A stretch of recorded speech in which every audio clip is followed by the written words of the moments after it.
Hi hello welcome back to my channel. இன்னைக்கு நம்ம பார்க்க போகிறது என்ன அப்படின்னா, செலியன் அவர்கள் எழுதின உலக சினிமா அப்படிங்கிற அந்த புக்கோடைய முதல் பகுதி தான். பொதுவாக சினிமா அப்படிங்கிறது வந்து நமக்கு எல்லாருக்குமே அறிமுகமான ஒரு விஷயம்தான். இதில் வந்து பலவிதமான ஜானர்ஸ் இருக்கும், பலவிதமான விஷயங்கள் வந்து கதைகளாக திரைக்கதைகளாக வந்து மாறி போயிருக்கும். இதில் முக்கியமான கதாபாத்திரங்கள், சித்திர குணச்சித்திர நடிகர்கள் அப்படிங்கிற ஏகப்பட்ட கதாபாத்திர வடிவங்கள் விதவிதமாக நம்மளை வந்து சந்தோஷப்படுத்திக்கிட்டே இருக்கும்.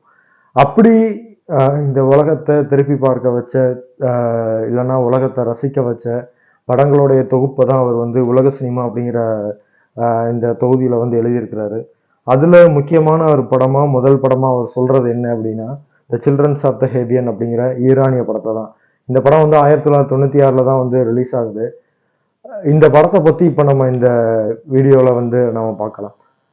பொதுவாக உலக சினிமா அப்படின்னு சொல்லிட்டு வரும்போதும், சினிமா அப்படிங்கிற வரும்போதும் நமக்கு பல விஷயங்கள் வந்து இருக்கும். அதாவது என்னென்னா, ஹை பட்ஜெட்டை போட்டு நிறைய நிறைய விதமான டெக்னாலஜி யூஸ் பண்ணி படம் பண்ணக்கூடிய படங்கள், அதுதான் வந்து உலக சினிமாவாக இருக்கும் அப்படிங்கிற ஒரு விஷயம் வந்து நமக்கு பெரும்பாலும்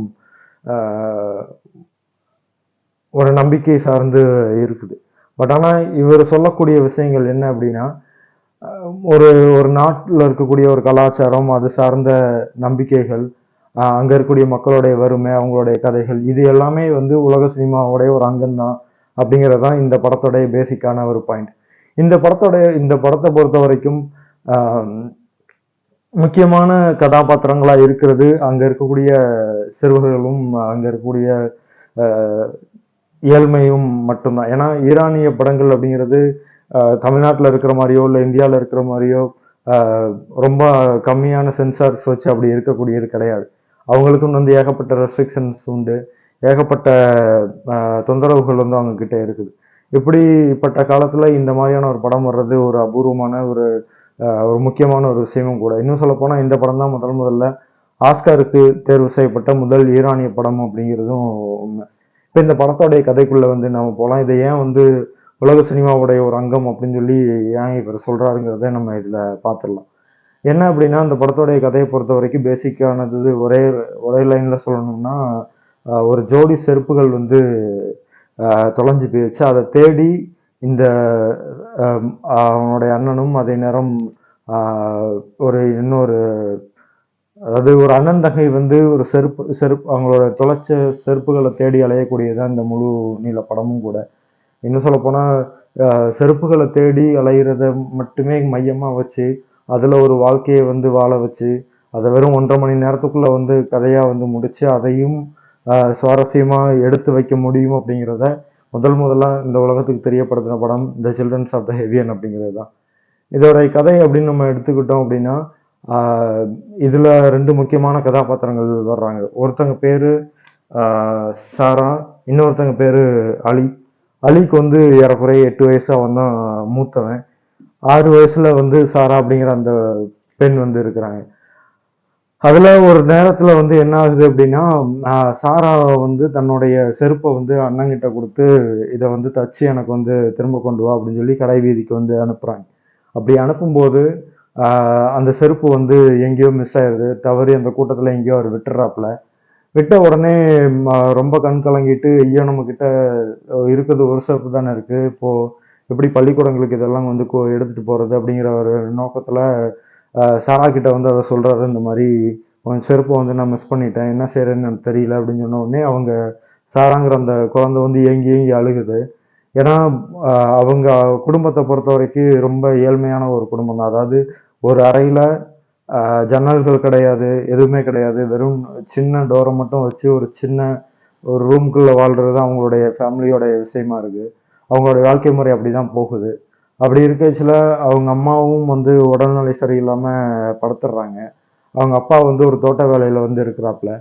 இப்படி திடீர்னு வந்து செருப்பை தொலைச்ச உடனே அப்பா கிட்ட போய் சொல்லிடலாம், சொல்லிட்டு வேற ஒரு செருப்பை வாங்கிக்கலாம் அப்படின்னு சொல்லி சாரா நினைக்கும் போது அலி வந்து என்ன சொல்றான், அப்பா கிட்ட வந்து நம்ம போய் சொன்னோம் அப்படின்னா அப்பா வந்து இந்த வேற யார்கிட்ட கடன் வாங்க வேண்டிய தேவை வரும், அவர் நம்ம அடிச்சாலும் பிரச்சனை இல்லை, மிதிச்சாலும் பிரச்சனை கிடையாது, கடன் வாங்கி வரும்போது இன்னும் குடும்பம் வந்து வறுமைக்கு தான் போகும் அப்படின்னு சொல்லி சொன்ன உடனே சாரா வந்து அதை நினைச்சு பாக்குறா.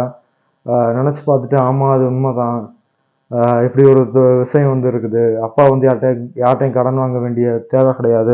அது கடன் வாங்குறதுல எனக்கும் உடன்பாடு இல்லை அப்படின்னு சொல்லிட்டு அந்த குழந்தை என்ன பண்ணுது அப்படின்னா, அப்போ உன்னுடைய செருப்பை வந்து நம்ம மாத்தி மாத்தி போட்டுக்கலாமா அப்படின்னு சொல்லி யோசிக்கிறாங்க. அதுவும் ஃபர்ஸ்ட் வந்து அவங்க அலி வந்து என்ன சொல்றான்னா, சரி இந்த செருப்பை வந்து மாத்தி மாத்தி போட்டு இப்போதைக்கு நம்ம மேனேஜ் பண்ணிக்கலாம். அதுக்கப்புறம் வேற ஏதாவது செருப்பு எப்படியா நம்ம தேடி எடுத்துடலாம்.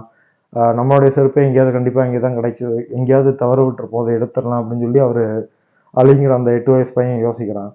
ஈரானை பொறுத்தவரைக்கு என்ன ஒரு விஷயம் அப்படின்னா, அவங்களுடைய பள்ளிக்கூடங்கள் வந்து ஆஹ் ஒவ்வொரு நேர விதியில வந்து அப்ப இருந்துச்சு. அதுவும் குறிப்பா 1960களுக்கு அப்புறம் கேர்ள்ஸுக்கு வந்து ஒரு செட் ஆஃப் டைமிங்கும் பசங்களுக்கு ஒரு செட் ஆஃப் டைமிங்கும் வந்து இருந்துச்சு. ஏன்னா அது இஸ்லாமிய முறைகள்ல ஆஹ் மதம் சார்ந்து ஃபாலோ பண்ணக்கூடிய ஒரு நாடு அப்படிங்கிறதால அதுக்குன்னு ஒரு ரெஸ்ட்ரிக்ஷனை வந்து அந்த பள்ளிக்கூடங்கள்லயும் அவங்க வச்சிருந்தாங்க. அதை அந்த படத்துலயும் வந்து அழகா அவர் காட்சிப்படுத்தியிருப்பார். என்ன அப்படின்னா, குறிப்பிட்ட நேரம் வரைக்கும் ஆண்களும், அதே நேரம் இன்னொரு மதியானத்துக்கு அப்புறம் பெண்களும் வந்து படிக்கக்கூடிய பள்ளிக்கூடங்கள் தான் அங்க அதிகமா இருந்துச்சு. இதை அதுலயும் வந்து பாயிண்ட் அவுட் பண்ணியிருப்பாரு. இதுல இன்னொரு முக்கியமான விஷயம் என்ன அப்படின்னா, அந்த குழந்தைகள் 2 பேருமே படிக்கக்கூடிய பள்ளிக்கூடங்கள் வந்து ஏறக்குறைய 2 துருவத்துல இருக்கிற மாதிரி 1 கிலோமீட்டர் 1.5 கிலோமீட்டர் வந்து டிஸ்டன்ஸ்ல இருக்குது. ஒருத்தங்களுடைய பள்ளி நேரம் முடியும் போது இன்னொருத்தங்களுக்கு வந்து பள்ளி ஸ்டார்ட் ஆகுது அப்படிங்கிற மாதிரியான ஒரு விஷயம் தான் இருக்கு. இப்போ காலையில வந்து சாரா வந்து பள்ளிக்கூடத்துக்கு போயிட்டு அது முடிகிற நேரம் செருப்பை கொண்டு வந்து இவங்கிட்ட கொடுத்தாதான் இவன் போய் வந்து படிக்க முடியும் அப்படிங்கிற ஒரு ஒரு ஒரு செயல்பாடு வந்து அங்க இருக்குது. அதை முதல்ல அவ கவனத்துல வச்சுக்கிட்டு எப்படியாவது இந்த பள்ளிக்கூட நேரம் கரெக்டா முடிகிற நேரம் அந்த அண்ணனுடைய அந்த பெரிய ஷூவை வந்து போட்டு வேகமா ஓடி வந்து டெய்லி கொடுத்துட்டு கொடுத்துட்டு அவனை போய் படிக்க வைக்கிறது தான் இது வந்து தொடர்ச்சியா நடந்துகிட்டே இருக்கு. இப்படி ஒரு முறை வந்து நடக்கும்போது அந்த டீச்சர், அதாவது அலியோடைய டீச்சர் வந்து கவனிச்சிடுறாங்க. அதாவது டெய்லி வந்து நீ ஸ்கூலுக்கு லேட்டா வர்ற அப்படின்னு சொல்லிட்டு அவனை வந்து திட்டுறது, அவனை அடிக்கிறது, இந்த மாதிரி வேலைகள்லாம் வந்து தொடர்ச்சியா இருந்துகிட்டே இருக்கு.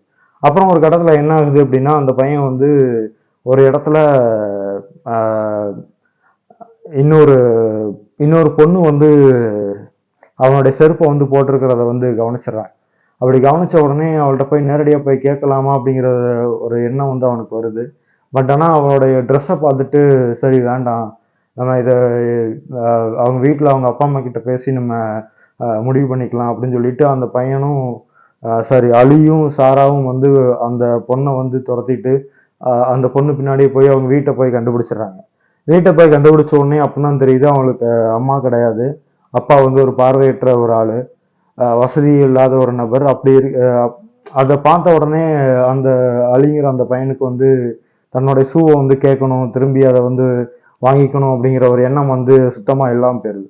சரி பரவாயில்ல, இந்த ஷூ தொலைஞ்சிருச்சு, அவங்களும் வந்து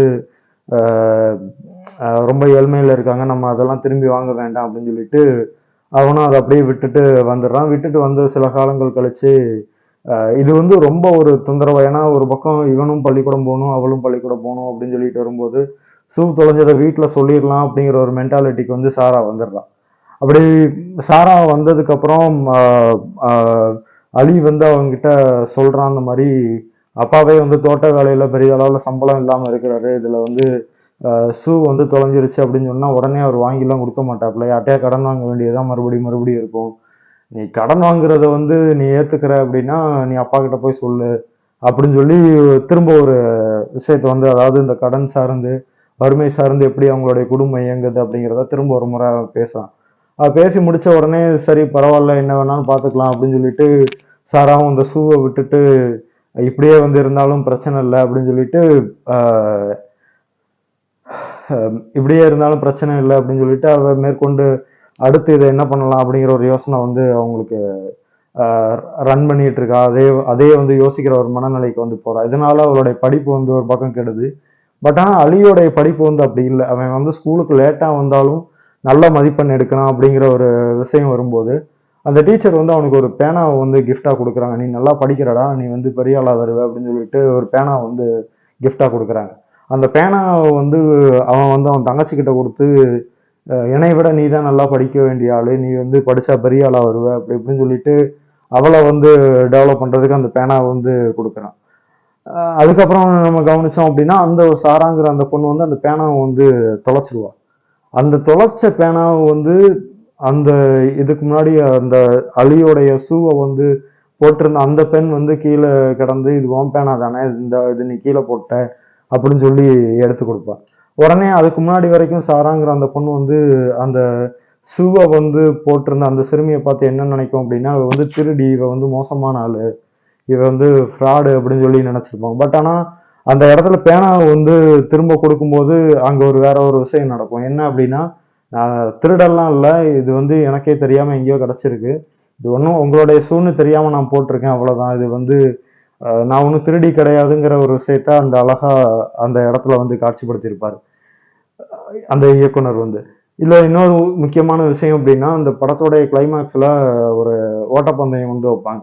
அந்த ஓட்டப்பந்தயத்தை வைக்கும்போது அதுல வந்து சாரி, அந்த ஓட்டப்பந்தயம் நடக்கிறதுக்கு முன்னாடி சாரா கிட்ட அலி வந்து சொல்லுவாப்ல, என்ன சொல்லுவாருன்னா, நான் வந்து இந்த ஓட்டப்பந்தயத்துல பங்கெடுத்துக்க போறேன், பங்கெடுத்துட்டு 3வது பிரைஸ் வந்து வாங்க போறேன் அப்படிம்பாரு. எதுக்கு 3வது பிரைஸ் அப்படின்னு சொல்லிட்டு அவர் சொல்லும்போது, இந்த மாதிரி ஷூஸ் வந்து எனக்கு வேணும், அதுல 3வது பிரைஸா வந்து இருக்கிறவங்களுக்கு அவங்களுடைய கால்களுக்கு ஏற்ற மாதிரியான காலணிகளை வந்து கொடுப்போம் அப்படின்னு சொல்லி அது வந்து அந்த ஓட்டப்பந்தய போஸ்டர்ல வந்து போட்டிருந்தாங்க. அதனால நான் அதை பண்ண போறேன் அப்படின்னு சொல்லி சொன்ன உடனே இவங்களும் சரி, எப்படியா நீ ஜெயிச்சனா பிரச்சனை இல்லை, எனக்கும் ஒரு ஷூ கிடைச்சிரும், நீ வந்து அதுல கலந்துக்கோ அப்படின்னு சொல்லி சாரா வந்து அவங்க அண்ணனை வந்து உசுப்பேத்தி விடுவா.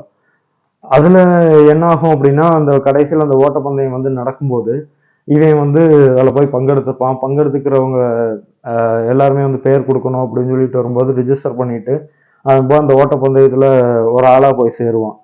அப்படி சேர்ந்ததுக்கு அப்புறம் அவங்க கூட இருக்கக்கூடிய நபர்கள், அங்க இருக்கக்கூடிய ஓட்டப்பந்தயத்துல கலந்துக்கிறவங்களுடைய உடைகள் எல்லாம் பார்க்கும்போது அவனுக்கு ஒரு மாதிரி ஆயிடும். ஏன்னா எல்லாருமே ட்ராக் பேண்ட், வித்தியாசமான ஜீன்ஸு, ஓடுறதுக்குன்னு பிரத்யேகமா தயாரிக்கப்பட்ட ஷூக்களை வந்து போட்டிருப்பாங்க. பட் ஆனா இவங்கிட்ட எந்த ஷூவும் இருக்காது, வெறும் ஸ்கூல் யூனிஃபார்ம் போட்டுட்டு ஓடுற மாதிரி அந்த படத்தை வந்து முடிச்சிருப்பாங்க. அதாவது இந்த படத்தோட ஒரு முக்கியமான கருத்து என்ன அப்படின்னா, இந்த படத்தோட எல்லா இடத்துலையுமே வந்து அந்த ஷூக்கள் வந்து ஷூ சார்ந்த அந்த விஷயங்கள் வந்து பேசப்படும் அப்படின்னா கூட, கொடுக்கறதோடைய நன்மை என்னது, அதாவது இந்த படத்துல வந்து டீச்சர் வந்து அந்த பையனுக்கு வந்து பேனாவை வந்து கொடுப்பாங்க. அந்த பேனாவை வந்து இவன் அவன் தங்கச்சி கிட்ட வந்து கொடுத்துருப்பான்.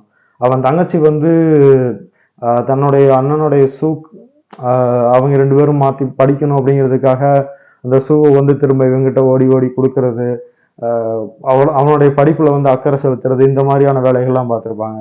அந்த இன்னொரு சிறுமி என்ன பண்ணியிருப்பா அப்படின்னா, அவ்வளவு கஷ்டத்துல இருந்தும் தனக்கு கீழே கிடைச்ச அந்த பொருள் யாரோடதோ அதை வந்து எடுத்து கொடுக்கணும் அப்படிங்கிற ஒரு மனநிலையில அவ அந்த மாதிரி பண்ணியிருப்பா. அதாவது இந்த படம் பூரா அன்பு மட்டும்தான் வந்து இருக்கும்.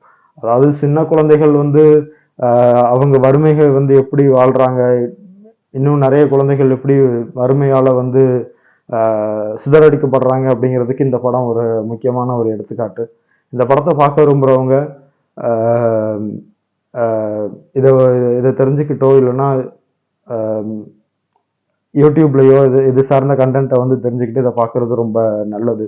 உங்களுக்கு இந்த விஷயம் பிடிச்சிருக்குன்னா லைக் பண்ணுங்க, ஷேர் பண்ணுங்க, அப்புறம் மறக்காம சப்ஸ்கிரைப் பண்ணுங்க. இதோட அடுத்த பகுதியை நான் அடுத்த வேற ஒரு முறை வீடியோவாக போடுறேன். Thank you so much.